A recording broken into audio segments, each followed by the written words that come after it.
G'day, I'm Glenn Morris from the Smart Energy Lab, and today in the lab I've got Ramsey from Suntech. Hi Glenn. G'day Ramsey. Hi Glenn, how are you? Good to see you again. Thank you, yeah. Likewise. So, you've moved to Suntech a few years back? Actually, a few months back, I'd say about 6 months ago. Oh, sorry, a few months back. But you've been in the industry a long time. Yeah, I would say industry around 6 years and proud. It's an amazing industry, so yeah, happy to be here.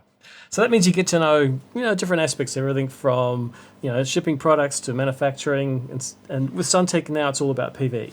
Yes, correct, Glenn. I've had the pleasure to work across multiple disciplines within the industry, such as EPC companies, distributors, and also manufacturers, OEMs. So yeah, I think I have a good myriad of different aspects and knowledge within the industry, and I think that helps me in my current role with Suntech. So hope to have a nice, fruitful chat with you, talk about Suntech and products and many other topics. Now, one of my loves is to expand acronyms. So when I hear them, because not all my audience are as involved in the industry as you and I are. So EPC, what's that? EPC, good question. It's an acronym for three words, which is engineering, procurement, and construction. Mm-hmm. And these companies are responsible for beginning to end, cradle to gate of procuring a solar PV system project. Normally, it's associated with C&I and utility scale projects. C&I? Commercial industrial. Yep. So you're saying we're talking commercial rooftops, which is, many hundreds of panels plus. So EPC relevant for, not domestic systems, but commercial and above. Right. So it's a holistic approach to a project. Correct. Like, I love that one, cradle to gate. I haven't heard that term. Yeah, I learned this term from my life cycle analysis course. So I'd like to bring it to my real, in university, there's always saying, oh, I'll never use this in the real world. But, some things you can. So quite a bit of my audience are actually, either at university or recently graduated. And I'm kind of curious, what was your career path? How did you come to be here? Good question. Actually, I started as mechanical engineering course in university at UNSW. And I was persuaded by my quite wise uncle to move to renewables. This is the future, and it's a really fastly, drastically changing industry, rapidly maturing, and technologies new. More and more technologies are coming. So I took a leap of faith, and luckily first year credits transferred over to second year. So I did not lose any time or duration, and didn't look back. So I had the pleasure to work at and study at UNSW, where Professor Martin Green has been working for many years with him and his research team. So, and this university commercialized the PERC cell architecture technology, which is widely adopted worldwide now. So yeah, very proud to be from there. Well, you mentioned Martin Green. Professor Martin Green is just hallowed within the halls of PV, basically invented PERC. Yes. Many of the technologies that came out from his students, yes, including, we'll get to Dr. Zhang Shi, including Dr. Zhang Shi, is now the reason we have such cheap solar. Yes, exactly right. So there's a lot to be thankful for, and there's a lot to understand that where the core roots of the industry, where it started. Yeah. Well, let's, as a segue to that, tell me a bit about Suntech, the history of this company. Sure. I think this is why I'm here today. So Suntech, guys, I'd like to think as the, the unappreciated father of photovoltaics in a way. Now, let me explain. Suntech started in 2001 out of Wuxi, China. However, the history traces back to Australia. The founder, Dr. Shi, he was actually a PhD student of UNSW and also studied under Professor Martin Green, whom we've just discussed, and his contributions. So Dr. Shi was a talented student and also was very, very technical within the field of cell research. And therefore, he began Suntech out of Wuxi, China. He was able to provide some proprietary technology that was basically achieving low-cost, high-efficiency solar technology via monocrystalline cells. And from there, Suntech was born. It rapidly grew to the highest, biggest manufacturer in the world from 2001 all the way to 2012. And from there, of course, things have shaken up a bit, but we're still in the picture. We're still in the top 8, top 7, here and there over the years. And so now we're providing still many flagship products with high efficiency and affordable. And we can discuss all the different models as we proceed. Look, little side story about Dr. Zhang Shi. I was on a panel with Professor Martin Green, and he was telling about when he first met Dr. Zhang Shi, and it was they had a very small group at University of Western Sydney, New South Wales, working on a project, and they needed more helpers. And so when Dr. Shi came along, they were really excited to have some free help. So he was basically like, free labour at the time, but very, very smart free labour. Absolutely, that's a quite unique one. Who then went on to, I think he's got about 11 patents under his belt. So, yeah. That's really fascinating. I didn't know that story, so thanks for sharing. Awesome. So I know a little bit about the history too, because Suntech was almost the first panels I personally used. It would have been sort of around 2008, I think, 7 or 8, Wow. in the days of the $8,000 rebate and the 1 kilowatt system. So A lot has changed since then, Mr. Glenn, and for the better, I think. Yeah. That's great to hear. Yeah, Suntech, as you said, they've been around a long time, and they're still here. They, I think, opened the office in Australia officially 2007. Which, correct me if I'm wrong, I think one of the first manufacturers to have a local entity and resource and staff in Australia. And since then, our team is still quite big. We have about 15 full-time employees here, and they have a variety of disciplines, including myself, engineering. We've got 4 other engineers. Then we have a couple of sales staff, of course, and procurement, logistics managers, of course, and service department. Before I get into trouble with Nigel Morris, I should point out that there was BP Solar before Suntech. There was SolarX. Rami would point that one out before Suntech. Yeah, here we have one. We'll come to these, everyone, a little bit later because we're going to talk a bit about the tech, and so we've got some show and tell here. Yeah. So tell me a bit about the products that Suntech make now. Okay, as of today, we have maybe 3 family series to pay attention to. It's quite easy to remember. It's Ultra X, Ultra V Pro, and Ultra V. Now, these different family series represents different cells, right? Now, if we begin with Ultra X, this is actually the largest one. So maybe unconventional to start with that one. Let me start with Ultra V. Okay. So Ultra V is basically our P-type PERC cell architecture. And it comes in... Got to slow down a bit because P-type. P-type. Meaning A P-type silicon cell. So what is this P-type?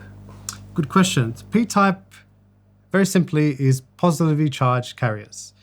Within the silicon cell, we have the raw material, which is silicon, Si4, 4 meaning 4 valence bands, and it is a neutral in the outermost cell of its structure, atomic structure. When you manipulate silicon and dope it in an industrial process with boron and phosphorus, you get P-type and N-type respectively. Why boron? Boron has 3 electrons in its valence cell. So when you dope silicon with it, then it takes the place of a silicon atom, and you'll have now a boron atom in its place. So a hole, basically. A hole. Yeah. Because it has 3 valence electrons, which is 1 less than silicon, which has 4. So therefore... And 4 being stable, because it's covalent bonds, hence it's a crystal. Correct. That's right. Then N-type is doped with phosphorus, which has, 5 electrons, and that has 1 extra electron, so it's negatively charged. And with this, we can form a PN junction. Wow. So a PN junction, how does that generate electricity? Yeah, good question. So you have the N junction, the N side and the P side. And in between, there is a junction, which has a depletion zone, so no current can cross. This is completely sealed. Then when you connect an external circuit to this P and N side, and obviously shine it with some photons, light, then you excite the electrons and they flow outside the circuit. And this is current flow, and hence generates electricity. I gotcha. I think of it in real simple terms. I think of it as the photon as the energy to knock that surplus electron out of the positive type. Yeah, on a and it falls into level, the hole yes. in the negative type. And that's an electron moving, and that's electric current. Yeah, I would say that's correct. That's a good way to put it. So coming right back to where you were talking about P-type cells. Yep. But they're actually PN. So why do you refer to them as P-type? Well, there's always going to be P and N in a cell. Mm-hmm. But when you refer to P-type, the base substrate is P, which is the thicker part. Mm-hmm. Then on the top you have the N part, which is where you create the PNN junction. So actually the junction's really like at almost an atomic level. It's just a very, very thin surface coating. Absolutely. So the base is P-type. So we refer to those as P-type cells. Yes. Yeah. PERC cells, yep. Now you're talking about PERC. Now what's that acronym? PERC, all right. So it's passivated emitter recontact. So that means on the bottom of the cell, there is a passivation layer that allows more current flow and allows it to become more efficient and extract more electrons at the bottom contacts. And yeah. It's basically having 2 bites of the photon cherry. The photons that miss the top layer, yes, hit the passivation layer. Hit it on the hammer on the head. Yeah, yes. yeah. So, and of course, that's Professor Martin Green's invention. Yes, correct. Way back in the 80s, I think it was. Yeah, and still widely adopted in many projects all over the world, Yeah. right from domestic to utility scale. So in it's terms amazing. of Suntech, which panels use that technology? The Ultra V Yep. is using those. So that comes in multiple sizes. We have the 415 watt for our domestic applications for everyday households. Then we have up to 550 in the commercial space, so on factory, schools, shopping center rooftops. Then we have also 670 watt for solar farm applications. Okay. And yeah, so that sums up the Ultra V. So that's all Ultra V. Are the cell sizes the same? Yep, they all use a uniform cell size, which is a square cell, 182 by 182 millimeter format. Yep. So this is referred to as the M10. Right, so the M10. And that's a pretty popular cell size at the moment. But I noticed that, if you look at the history of cell sizes, they keep changing. They do. They keep increasing it year by year. And currently we're sitting at the 182 as the mainstream. So the next in your line after the Ultra V is the... Ultra V Pro, I would say this is our flagship model, Yep. Glenn. And this is utilizing the N-type Topcon architecture. Now, you've gone from P-type to N-type. Why? Well, basically, N-type has a myriad of advantages over P-type. One of them being a lower temperature coefficient for Pmax, or maximum power. So therefore, as the temperature increases, which it does in the ambient, especially in summer, the decrease in power is to a lower degree than P-type. So it has better temperature coefficient. It's made a huge difference. I remember, cells used to be like 0.45% VMP. Now it's 0.23. Correct. It's amazing. It's really good. That's one benefit. So another one will be, if we look at the warranty, in solar PV, you have 2 warranties, the product and the performance. Yeah. So paying attention to the performance warranty, the manufacturers guarantee percentage degradation per year. So with N-type, it's always lower, the degradation factor. So overall, you have a higher performance guarantee. Now, just for those in the audience who are finding this a little bit complicated, I'll give you a really dummy's guide to temperature coefficient. Basically means when a solar panel heats up, it actually loses power. It's physics, right? Correct. But with a lower temperature coefficient, it loses less power, which is good because you want to put them in the sun. Yes. They're going to get hot, unless you live in Antarctica. So lower temperature coefficients mean more generation on sunny days. I have to learn from you to dumb down these concepts, Glenn. It's amazing. Good on you. That's exactly right. Yeah. So those are 2 main benefits. Another one is N-type Topcon. Topcon. Yep. I'm getting to it, Glenn. Good. So Topcon is tunnel oxide passivation. So they basically, it's, once again, the cells, silicon solar cells, the researchers have found a new way to extract more efficiency via Topcon. To do this, they have created specifically arranged passivation layers between the substrate base layer and the bottom bus bars to, as you said before, to minimize recombination at a basic level, meaning to make sure more electrons are captured at the bottom of the cell. As opposed to being basically falling back into the location they came from and therefore not producing any current flow. That's right. Reabsorbed. That's right. Yeah. So Topcon is, it has that specific arrangement of passivation layers, which is just basically passivation is highly doped silicon, N-type in this case. So it's more concentrated doped silicon, and this gives it a much more greater effect to extract the current. So it seems like you're going up the chain now. So we've gone from a P-type PERC to N-type Topcon. And what range of panels are they? They come in the same range in terms of physical dimensions to make things streamlined and simplified. So Ultra V Pro comes in let's talk numbers. So width is 1134 mil, and height is about 1722 millimeter. So this is, again, in domestic level, that's our range for Ultra V and Ultra V Pro, the difference being the cell technology like we discussed. And yeah, with the Topcon now, we're able to achieve 440 watts instead of the P-type Ultra V, which is 415. You might think of this as like a modest increase, but you only have to go back a few years. And for a similar footprint, you were talking like 250 watts. Yes, absolutely. We basically made the panel a little bit longer, a little bit wider, and a whole lot more powerful. Absolutely. Because I've just replaced, I think, 12 250 watt panels on my roof with 11 440s, and I'm getting way more power. It's amazing. It's amazing. I feel like all those early adopters of solar, I salute you. But if your system has issues and the degradation is high, or you're not happy with its energy yield, perhaps by now you would have made your money back 3 or 4 times by now. And solar panels are as cheap and as efficient as they have ever been. So definitely worth the plunge if I had to give advice to rip them off and put brand new panels. Yeah, for sure. I mean, there will be people say, hang on, that's just wasting a perfectly good product. It's going to go into, landfill. No, it's not. Well, certainly here in Victoria, it's considered e-waste. You're not allowed to put it in landfill. And that's created a whole industry of recycling. So we've got, to mention names, we've got Lotus Energy here in Melbourne.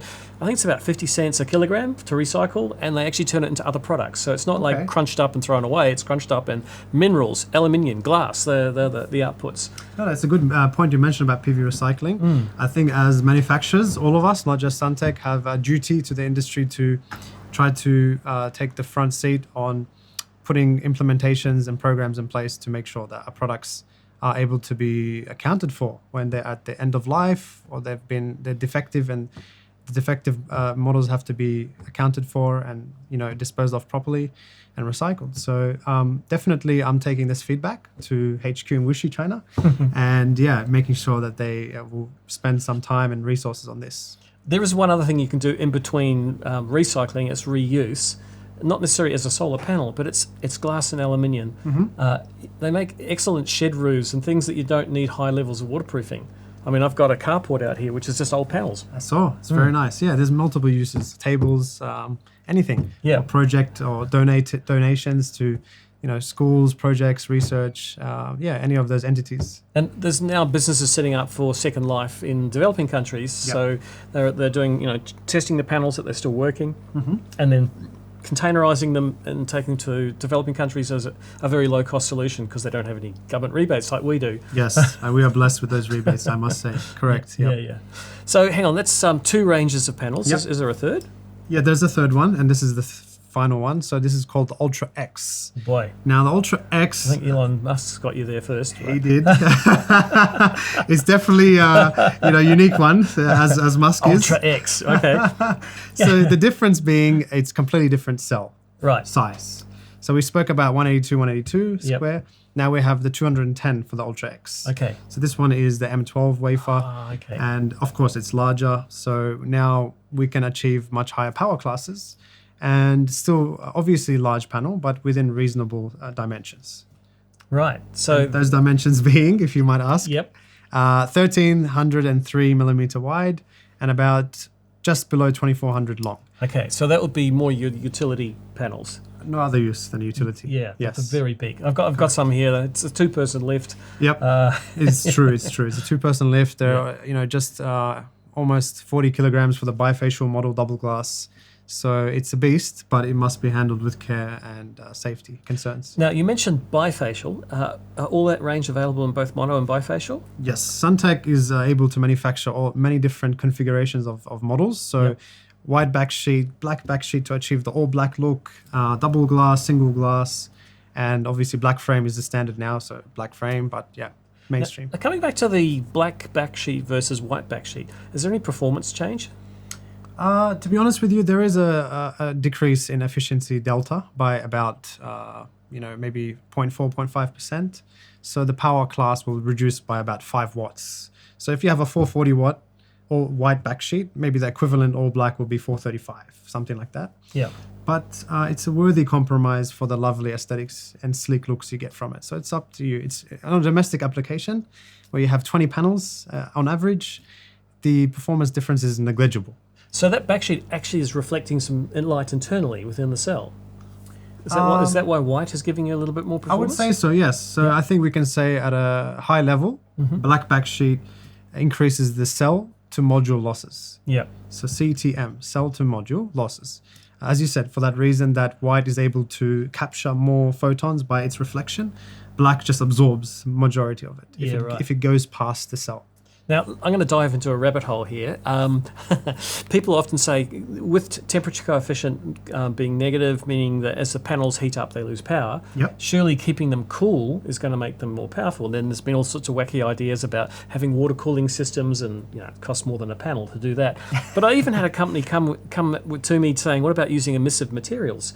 That's something that rejects heat, and it's a coating that you can put. They put them on the re-entry of spacecraft so they don't burn up coming back through the atmosphere, right? Okay. Yep. And I said, it sounds like a great idea. How much is it? And they said, it's quite expensive. It's about $800 for a little pot like this. And by the time you put it on the back of the panel, you've just tripled the price of the panel. I said, it's not going to take off. It's not going to take off. And standing in your backyard with your hose pointing at the panels, I don't think it's worth your time, Glenn. So, no. Yeah. But isn't it the solar panel cleaner's trick? You just water the panels and then you see the power go up. Say, look how much the difference it made. Worthy service of mine, right?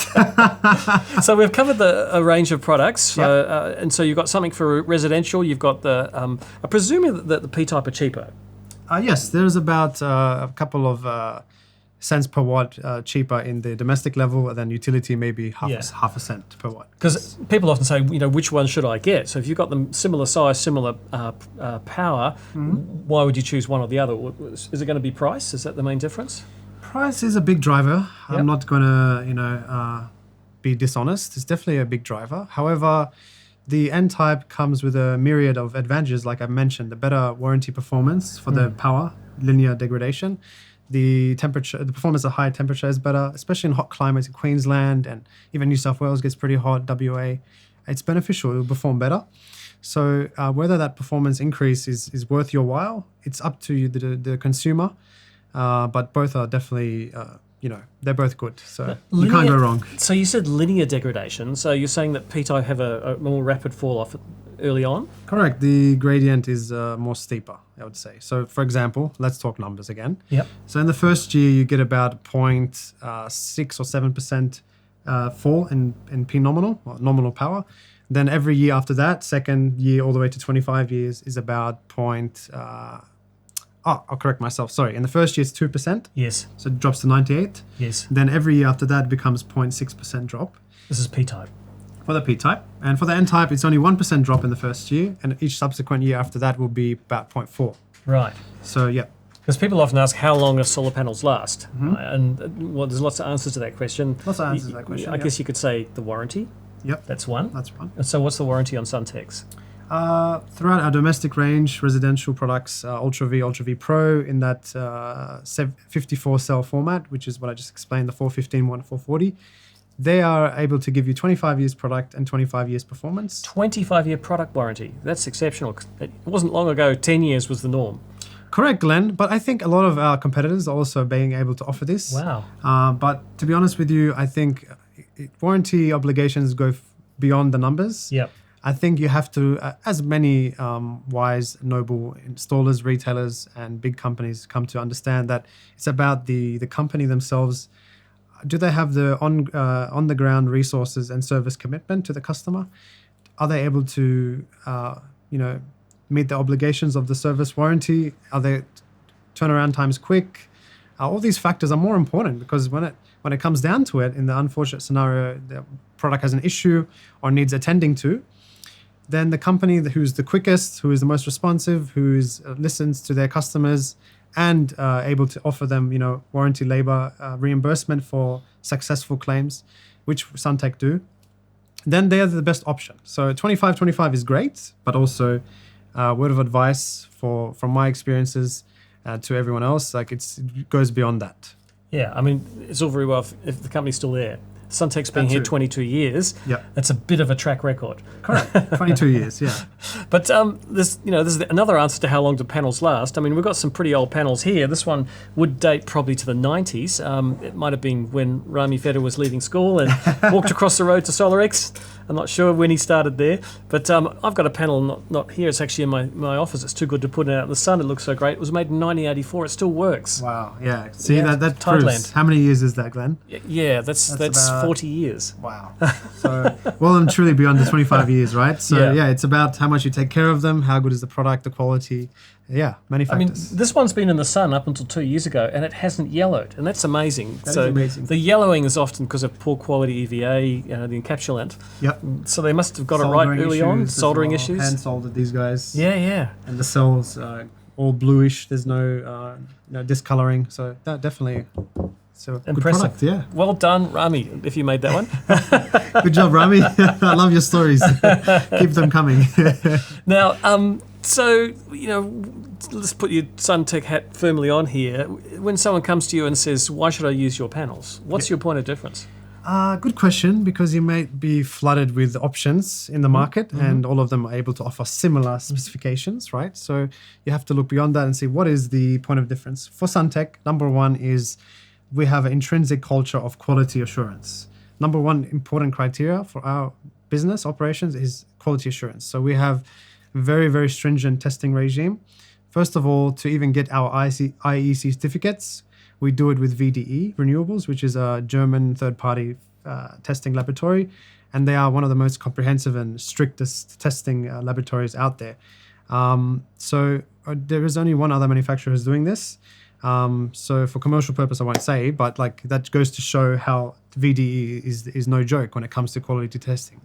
On top of that, in-house, we have a very strict 52-point quality control testing regime.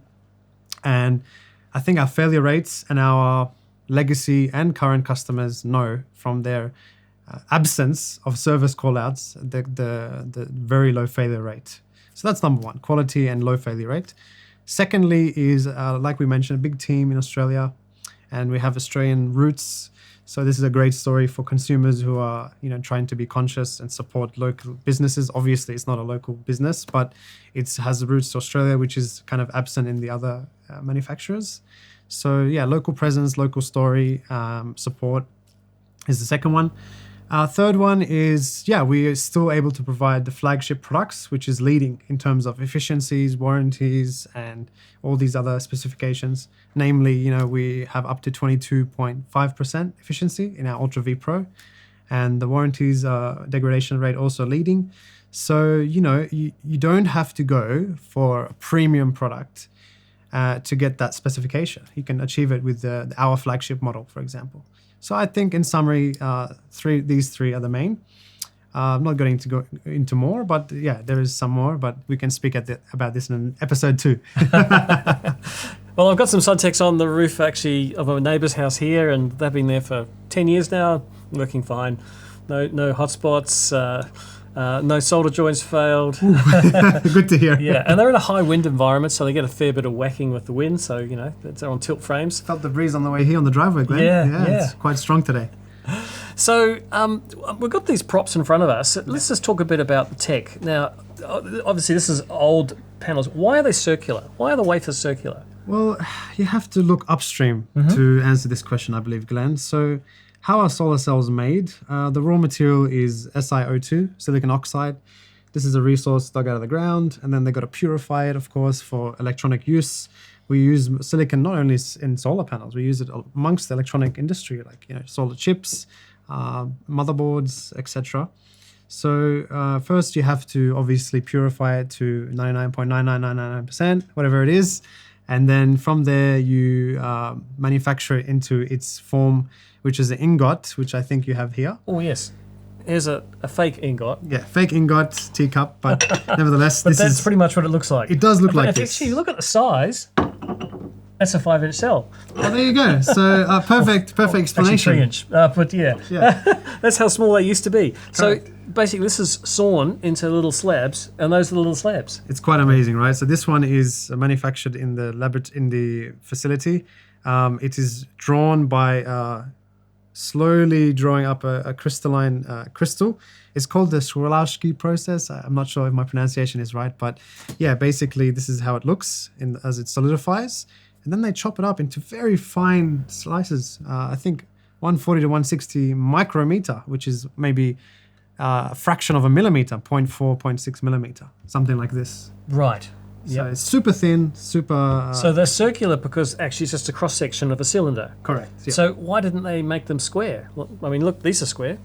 Yeah, correct. Well, basically, it's about manufacturing costs, and this requires the least amount of work. Just simply slice it as the ingot is delivered. So as time goes on, we try to maximize the footprint to minimize cell to module losses. And that's why you see in newer forms of the panel, this one being a bit after this, and then this one being the latest one, half-cut technology. Yeah. So but these panels would have been, I don't know, probably $10 to $20 a watt. yes. And if you're not familiar with pricing, that's several orders of magnitude more than you pay now. So, yeah. Very expensive, very expensive. So and that's why they're circular, because they're so expensive. You don't want to trim any of that really valuable silicon off them. Correct. But then we can also see on the front here this crazy arrangement of bus bars and fingers. yeah, this is silver bus bars here, which is the top conductor and collects the electrons from the top. So yeah, I mean, the design over time, you can see this one is quite a crazy one. Covers large surface area of the silicon. Probably 20% of the coverage or more is just fingers and bus bars. Yes. Which is actually blocking the light. Yeah, correct. So that's how you produce electricity from the light. So not optimized, I guess, not optimal. Yeah, and then we get a panel like this, about 10 years old. And so these are perfectly square cells.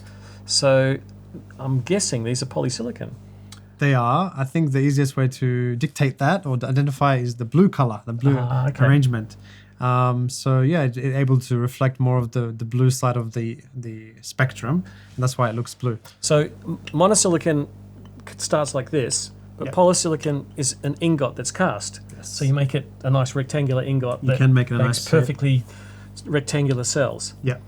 Why don't we use polysilicon cells anymore? Polysilicon cells are basically a unorganized lattice of silicon atoms, and therefore they are not so efficient in, generating these electron hole pairs which flow and create current. In monocrystalline, it's actually a crystal lattice structure, like a grid format. So it's much more uniform, much more free-flowing, less disruption, and at a high level, it's more efficient. So why do we ever use polysilicon? Why do we ever use polysilicon? Because, as you mentioned, the casting process of the polysilicon is quite simple and cheaper. But as with any industry, as demand increases, supply will be there. So the demand for high efficiency is always there. We want to keep improving the product's efficiency. So as the demand grew, monocrystalline became more and more affordable because of the economy of scale, as well as the optimization of the manufacturing technique, because the attention and the demand. We also had, once upon a time, poly had better temperature coefficients from memory. So it was better in hot climates. Maybe not Melbourne, maybe more like Queensland. Yep. But now these have caught up. Yeah, these have caught up well and truly, and they're definitely better now. Yeah. Now, there's been some really interesting innovations. This is a sample, not the real panel, but it's got a crazy kind of finger pattern with little through connectors. So they're always coming up with ways to try and get more out of the same thing. I mean, this has got 1, 2, 3 bus bars. Yeah. How many bus bars on Suntech panels these days? So there is 2 sets. One set is from the Ultra V series and the Ultra X, which is about 12 bus bars. Yep. And then the Ultra V Pro, which is the N type, is using 16. So why is more bus bars better? Good question. So it's an optimization process to this, because as you see here, more is not always better because it covers too much of the incidence photons. But at the same time, more bus bars is better because they are able to capture more of the electrons, because it's spread throughout this. If you just put 1 or 3 in this case, the electrons generated, let's say somewhere in the middle, it will have to travel X distance or Y distance to be captured, but it could be lost in the process because of recombination effects. So recombination is more problematic with widely spread collecting points. Correct. It's Yeah, hard. right. It's like, trying to do freestyle in 100 meters compared to 20 meters. You have more chance of doing the 20 meters without doing a second breath.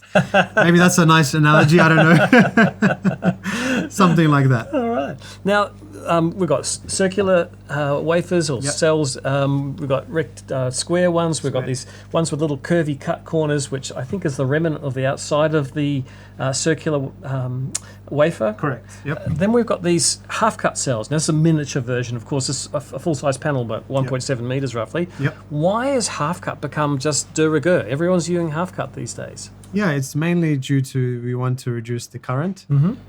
If you have just one square cell, so as you can see, this is still a square cell, but Yep. they cut it in half. Yep. So that first of all, the current will be lower because the current is Within each cell, the current's halved. yeah, correct. It's halved. So therefore, the power losses is also reduced, and the operating current is lower, which is more compatible with MLPE and PC equipment inverters. Yes. Right. As an electrical engineer explained to me, he said, Glenn, it's easy. It's I squared R, dummy.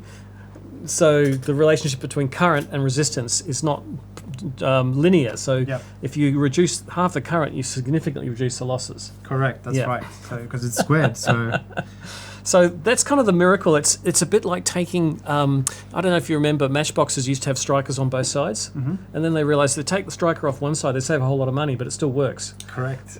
It's something so simple as taking a perfectly good cell, cutting it in half. Yeah. Why didn't they do that years ago? I suppose it's just from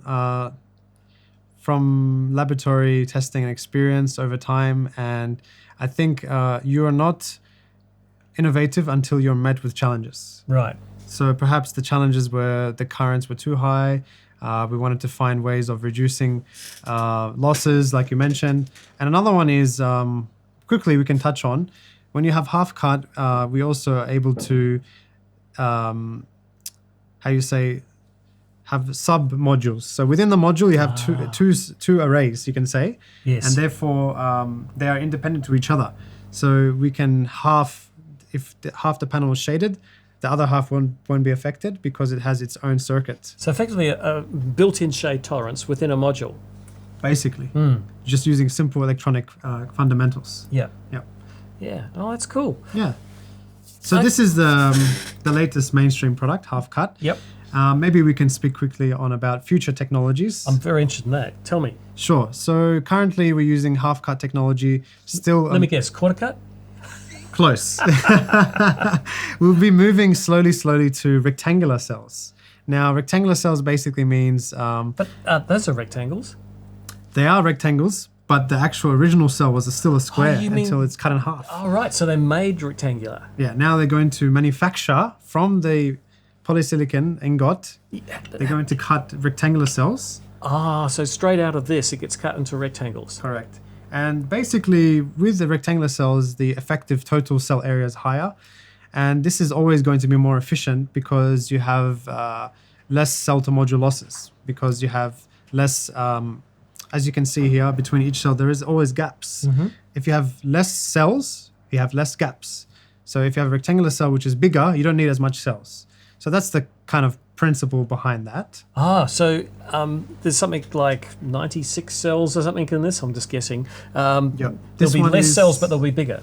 Correct. Yeah. So we want to reduce the number of cells. Yeah. Basically, that's the principle. And behind reduce the unproductive area, which is the gaps between them. it. Correct. It's all about squeezing more out of the same thing. Basically, the area of the module versus the generating components, which is the cells. Yeah, increasing power footprint. Exactly right. Right. So this will be coming in the coming years, and I think all the manufacturers will start adopting it. It can only mean good for the industry. They will still be mindful of overall panel dimensions and make sure it's not too large. So yeah. I got a question from a customer from years ago. He said to me, Glenn, oh, look, these panels are only like 19, 20% efficient because it was all back. Yeah. When are we going to get to like 90% efficient? Good question. I think, don't quote me, I have to go back to my resources and textbooks, but there is a theoretical maximum efficiency in the 30s or 40s based on based on the electromagnetic spectrum you're able to capture. Yeah. My understanding is that, for instance, not every photon even has enough energy to kick an electron, the band gap problem. Yep. So the problem is that all light isn't equal. Yep. You've got quantum losses, which you say the word quantum, everyone just goes, I don't know what you're talking about, but it's a loss. So there's actually physical limits to efficiency with a single junction cell. And it's not going to be in the 90s. It's not going to be in the 50s. It's going to be in the 30s. That's right, Glenn. As you mentioned quantum, you remind me of my university days, Glenn, so stop scaring me there. But it's true. No, it's true, right? So the spectral, there is a distribution of its energies between the electromagnetic spectrum based on the wavelength of light. So, it's not all equal, and it's distributed in a certain characteristic, and that's why you can't get 100% efficient. Even Einstein was doubtful about quantum theory, so there you go, even the smart people. But he went on to win the Nobel Prize for describing the photovoltaic effect. Wow, very noble, very noble. Yeah. I'm proud to hear that. So that was Albert Einstein. Now, let's just a couple of things here I've got listed under Tech Talk. So one of the things that's been happening lately is that cell sizes have been getting bigger, and correspondingly the current has been getting bigger. So we used to have panels that had 9 amps, 10 amps, 10.5, and now suddenly we're going 12, 14, even 17 for the large area modules. Yep. But inverter manufacturers don't change their models as rapidly as panels increase in size. And so we've got this kind of mismatch happening now, which is the short circuit current rating of panels is rising faster than the input short circuit rating of inverters. What's the solution? The solution is, you can do your due diligence and check all the different models available. I know I said there is a mainstream cell size of 182, 182. When it's half cut, in these formats, they go around 13, 14 amps. I do think there was a mismatch, but I think slowly, the inverter manufacturers have well and truly updated their short circuit input currents and maximum input currents. I think they are already on their tippy toes to keep up with the South Australian dynamic export limits and Western Australia, requirements. So they're already doing heaps of product development. So just increasing the input current is just another thing to tick off for them, I think. It must be tough for global manufacturers to go, oh no, Australia's invented another problem for us. Basically, another thing to do. So it's not fun. Yeah. I mean, we basically have been at the cutting edge of developing standards too. So Australia was the first, to my knowledge, the first country to have a national standard for photovoltaics, 5033. Yep. It was subsequently adopted by the IEC. So, with, of course, international adjustments. But yeah, we were always kind of pushing the envelope because A, we love solar. We're the highest per capita in the world for solar, rooftop solar, and we innovate. And we've got fantastic R&D here in Australia, thanks to University of New South Wales. Yes. So it's a pretty good story. It is, So panel size increasing, efficiency and voltage. Now, what's happening there? Current is equal in series, but voltage adds each subsequent panel within the circuit. You got it. Once again, we have 54 cell panels, half cut, so it becomes 108. But it's not 108 in series, it's 54 still, because I mentioned half there are sub-modules within the module. So we're seeing voltages around low 40s.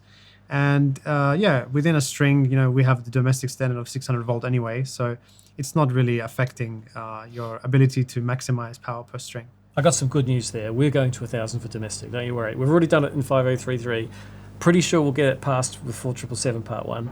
1,000 volts domestic. That will open a lot of doors, Glenn. That's great. That's great.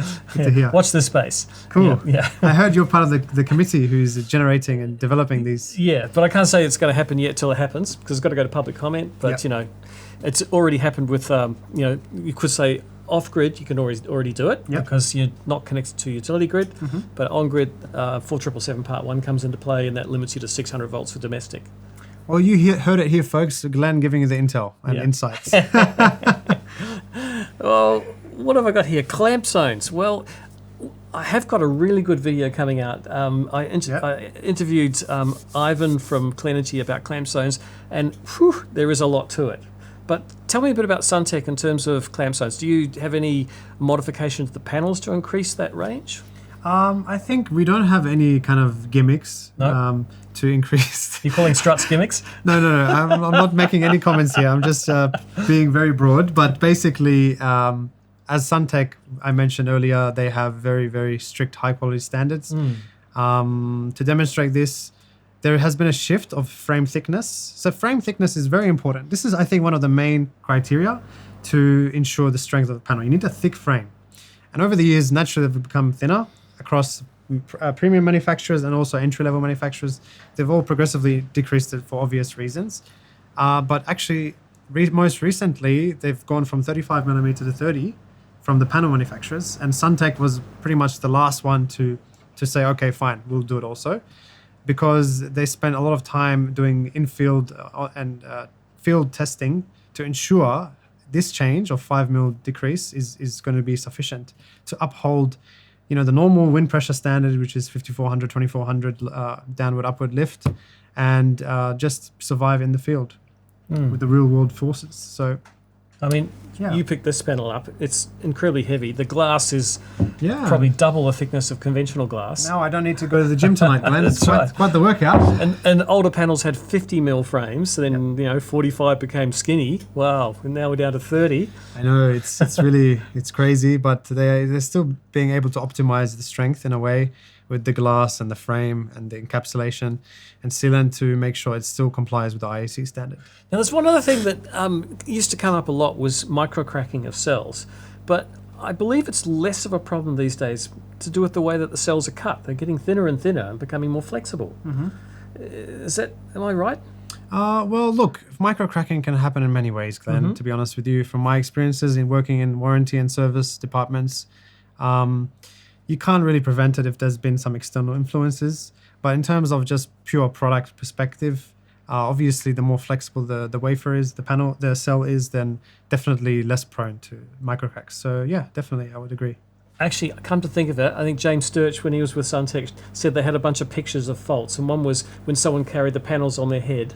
Yes. And you can see radial cracks coming out from a center point where someone's head would have been. Crazy. With photoluminescence. Yes. Yeah. And that's was another thing I'm proud of, right? James Sturch is a big contributor to the industry now with Solar Edge, of course. So yeah, it's actually great you make that reference to James. I know he's a big contributor to the industry, so shout out to James. And Suntech breeds a lot of talent. What can I say? Speaking of references to people, I'd like to shout out also Thomas Bell from Sunman.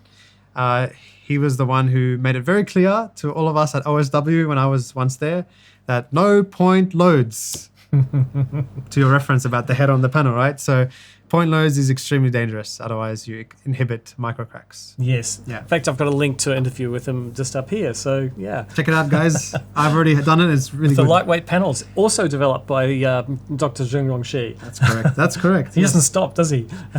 He doesn't get tired. Yeah. Oh, that's great. Well, Ramsey, it's been great talking to you. Thanks for coming all the way from Sydney. So it's a bit of a drive. I think you caught a plane. Thank you. No, the pleasure's all mine. And thank you for your time. And really good to see you in your den. In my den. My apologies. It's getting late.